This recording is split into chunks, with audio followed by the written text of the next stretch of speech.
तो दोस्तों सवाल सबसे बड़ा ये पैदा होता है कि कौन है इस हार का जिम्मेदार। कौन है भाई जिसकी वजह से भारत जो है वो ये मैच हारा है। कौन उसका असल में हकदार है जिसको तनकीद मिलनी चाहिए, जिसके ऊपर बात की जानी चाहिए। क्योंकि न्यूजीलैंड ने भारत की विनिंग स्ट्रीक के ऊपर रोक लगा दिया है और वो काम उन्होंने कर दिया है जिसकी किसी को उम्मीद नहीं थी। खासतौर पे इस सीरीज से पहले कोई ये सोच भी नहीं सकता था कि भाई इंडिया के साथ ऐसा भी हो सकता है। क्योंकि इंडिया की टीम बड़ी बुरी तरीके से बांग्लादेश को ना ऐसे रगड़ रगड़ के इन्होंने हराया था। एक ब्रांड ऑफ क्रिकेट जो इंडिया खेल रहा था पिछले काफी टाइम से, इंडिया को होम टेस्ट मैच हारे हुए काफी टाइम हो गया था और एक बड़ी बात है ये इंडिया जैसी टीम को इंडिया के घर में आके हराना। और फिर न्यूजीलैंड से ये चीज बिल्कुल भी एक्सपेक्टेड नहीं थी। एक न्यूजीलैंड ने वो काम किया जो कि लीस्ट एक्सपेक्टेड था। तमाम जितने क्रिकेट पंडित्स थे या जो भी क्रिकेट एक्सपर्ट्स बातें कर रहे थे वो यही कह रहे थे कि भाई मुश्किल लग रहा है, नहीं देख के नहीं लग रहा है कि किसी तरह से न्यूजीलैंड जो है वो इंडिया को टैकल कर सकता है या इंडिया को हराने तक जा सकता है। हराने तक तो भाई हमारी सोच ही नहीं जा रही थी।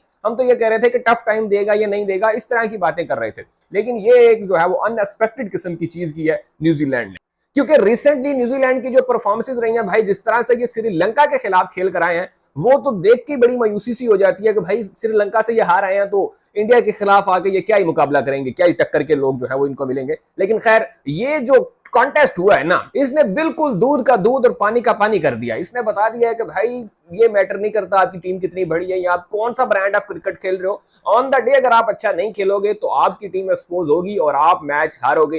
यही क्रिकेट का रूल है भाई। तो इस मैच का जो सहरा है, जिस मैच का जो हम कहेंगे कि भाई गलती किसने की है, इस मैच में किसकी गलती की वजह से इंडिया हारा है, तो सबसे बड़ा ब्लंडर जो हमें दिखाई देता है वो कप्तान रोहित शर्मा की तरफ से दिखाई देता है। जो कि रोहित शर्मा अक्सर भी कर चुके हैं भाई कि हाँ मेरी गलती थी, मेरी गलती की वजह से ही हम ये हारे हैं मैच। ये उन्होंने कहा है, उन्होंने मतलब पहले ही कहा था प्रेस कॉन्फ्रेंस में कि भाई मेरी गलती है, मैंने ही टॉस का डिसीजन जो था वो गलत लिया था। तो भाई पहला दिन जब पूरा दिन बारिश में गुजरा है तो मेरे ख्याल में रोहित शर्मा को लगा था कि भाई पिच जो है वो कवर थी होगी तो ये होगा वो होगा, ऐसे करके पहले बैटिंग करके एडवांटेज ले लेंगे, आखिरी मतलब दिन में जाके हम लोग वो करके ऐसे इनको आउट कर लेंगे, ये कर लेंगे वो कर लेंगे।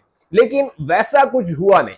मतलब जो उन्होंने सोचा था वैसा हुआ नहीं। वो जो डिसीजन था उल्टा इनके गले पड़ गया, क्योंकि वो जो पिच में मॉइस्चर था और जो पिच में जान थी वो इस्तेमाल कर ली भाई न्यूजीलैंड के बॉलर्स ने। मैट हेनरी और विल और रूक ने ऐसी धज्जियां उड़ाई कि इंडिया जो है वो अपनी हिस्ट्री के तीसरे लोएस्ट टोटल पे आउट हो जाती है, 46 ऑल आउट। इतनी हजीमत उठानी पड़ती है, इतनी बेइज्जती होती है, इतना भाई जलालत होती है कि पूरी दुनिया में डंडोरा पिट जाता है कि भाई इंडिया की टीम टेस्ट मैच होम पर खेल रही है और होम पर वो जनाब 46 पे ऑल आउट हो जाती है। रोहित शर्मा वो पहले कप्तान बन जाते हैं जिनकी कप्तानी में यह हादसा जो है वो इंडियन टीम के साथ होता है। तो एक बार फिर से ना सारी दुनिया की नजरें इस टेस्ट मैच पर आ जाती है, जो कि पहले नहीं थी। सभी को यही लग रहा था कि भाई आराम से इंडिया ने न्यूजीलैंड को हरा देना है। भाई इंडिया से घर में जाकर तो इंग्लैंड हार जाता है, ऑस्ट्रेलिया तक हार जाता है, तो ये तो फिर भी न्यूजीलैंड है जो कि आजकल वैसे ही बड़ी लो चल रही है।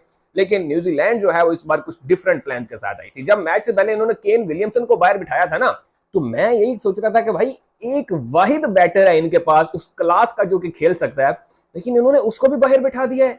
मतलब केन विलियमसन को बाहर बिठा के ये इंडिया से मैच जीतने का सोच रहे हैं। मैं यही सोच रहा था, लेकिन बाद में मुझे पता चला कि भाई ये जो रचिन रविंद्रा नामी भला जो ये लोग लेकर आए हुए हैं ना साथ, इस बंदे को इंडिया से कुछ अलग ही प्यार है भाई। जब जब ये बंदा इंडिया में जाकर खेला है इसने इंडिया को ही पेला है, इसने सबको पेला है भाई। इंडिया ही वो मुल्क है, इंडिया ही वो टीम है जिसने भाई इसको ना सुपरस्टार बनाया था वर्ल्ड कप में। ड्यूरिंग 2023 वर्ल्ड कप इस बंदे ने ऐसी धुलाई किया है हर टीम की, ऐसा मारा है सबको, ऐसा पेला है भाई कि जो आप कह सकते हो कि 2023 वर्ल्ड कप की फाइंड है ना, वो ये बंदा था। एक हीरो बना था भाई 2023 के वर्ल्ड कप में न्यूजीलैंड के लिए। इस बंदे ने ऐसा भाई सबको पेला था, किसी को नहीं छोड़ा था इसने। और फिर अब ये बंदा एक बार फिर से वापस जाता है इंडिया की सरजमीन पे और फिर से अपनी टीम के लिए भाई ये ऐसे झंडे गाड़ता है ना।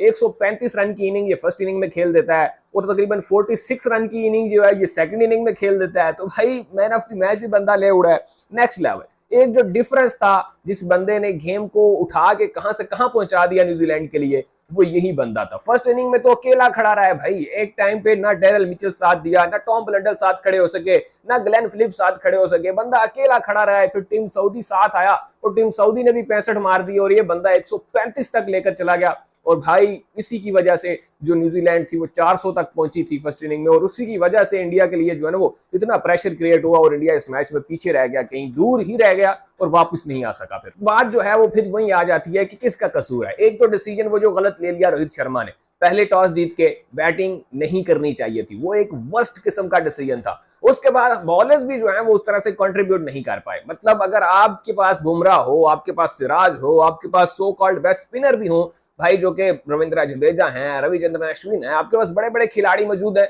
लेकिन फिर भी आपकी टीम आउट करने में 400 रन कंसीड कर देती है एक ऐसी विकेट पे जहां पे वही मॉइस्चर, वही सब कुछ भाई वो आपके पास भी था, वो न्यूजीलैंड जब बैटिंग बॉलिंग कर रहा था उनके पास भी था, तो जब आपकी बॉलिंग आई है तो वही सब कुछ आपके पास भी था, लेकिन आपकी टीम फेल हो जाती है वो सब करने में। शायद आपने बांग्लादेश की तरह इनको भी हल्के में ले लिया था, आपको लग रहा था कि भाई ये भी जो है वो हल्के फुल्के बैटर होंगे, वो मोमिनुल हक, नजमुल हसन शांतो की तरह ये भी यूं गए, पेस देखी नहीं तो भाई इनकी कांपे टांग जाएंगी, लेकिन ऐसा नहीं था। इस बार आपका सामना Rachin Ravindra, Devon Conway, Daryl Mitchell, Glenn Phillips, भाई ऐसे मतलब टॉम लंडन जैसे बैट्समैन से, ऐसे बैट्समैन के साथ था जिनकी क्लास जो है वो काफी बेहतर है, जो कि पेस से डरते नहीं है भाई, पेस के पीछे पड़ जाते हैं, वो वैसे नहीं है कि भाई उनकी वैसी कांपे टांगनी शुरू हो जाए। लेकिन फिर भी इंडिया ने एक अच्छी कोशिश की थी, लेकिन यार मैं समझता हूं कि ये बॉलर्स की भी नाकामी थी कि आपने 400 रन कंसीड किए उस विकेट पे जहां पे आपकी टीम 46 पे ऑल आउट हुई है। लेकिन फिर उसके बाद इंडिया ने कमबैक भी बड़ा अच्छा किया था, जहां पे भाई उन्होंने जवाब में